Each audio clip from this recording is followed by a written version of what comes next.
Victoria Seaver, 121 North Lily, Moscow. I have a few comments regarding the behavior last meeting on the anti-discrimination ordinance, and I'm going to make my comments said. Mr. Carscallon, you said that you did not want to hear from the audience, and I think that is inexcusable. Councilman Steed did not want the council painted as not listening to the public. Then listen to them. They were here. The whole point of prematurely putting that motion forward was to stop the public from speaking. Once you put that motion forward and forced a vote, we were not allowed to speak. But I also want to thank you for passing the ordinance and that very good resolution. I want to especially thank Tom Lamar.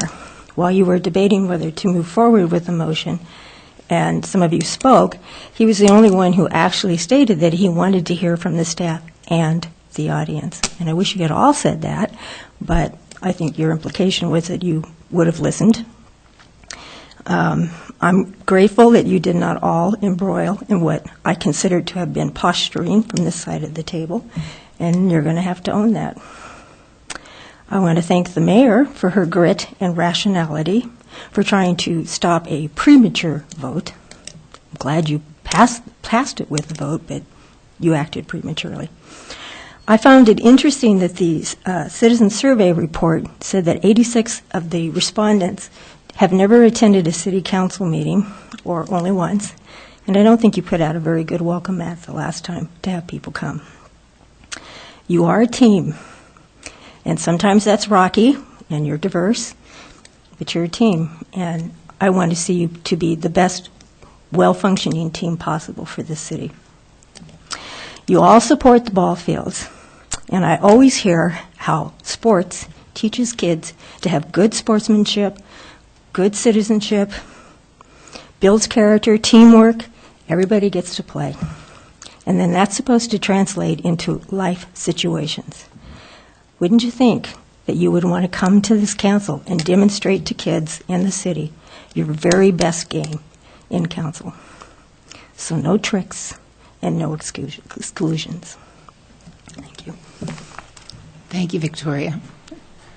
Your engagement at council meetings and in this room and outside it as well is exemplary. I think it's important that citizens are engaged, and you and Dr. Pierce there are regular attendees of our meetings, and we frequently see your letters to the editor and the emails, so thank you for that engagement. Would anyone else like to speak tonight? Speaking of which, right?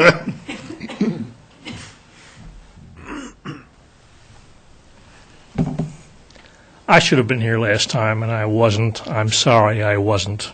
David, would you introduce yourself for the record, please? Oh, I figured she knew who I was, but fine. David do. Pierce, 716 East F Street.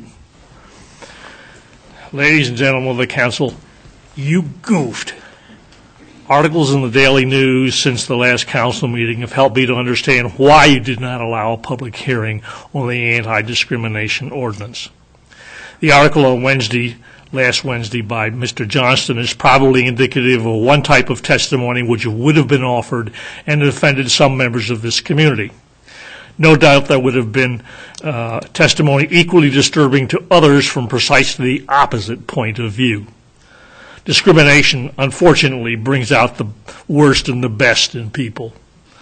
The excuse that council members had already received enough email input to make their decision was just that, an excuse. An excuse not to have public recognition of the very strong feelings on both sides of the issue. An excuse not to have discussion of issues which I, and no doubt others, had regarding some parts of the ordinance. With this issue, there was no way the council could gain the support of all the citizens of Moscow. It was clearly a lose-lose situation for the council, no matter how they did things. How sad it is that you opted to lose by denying the citizens of Moscow their right to voice their opinions in a public forum. You have an ordinance. I am glad we have an ordinance. But it saddens me that this council does not have the courage to allow public input and discussion of controversial issues.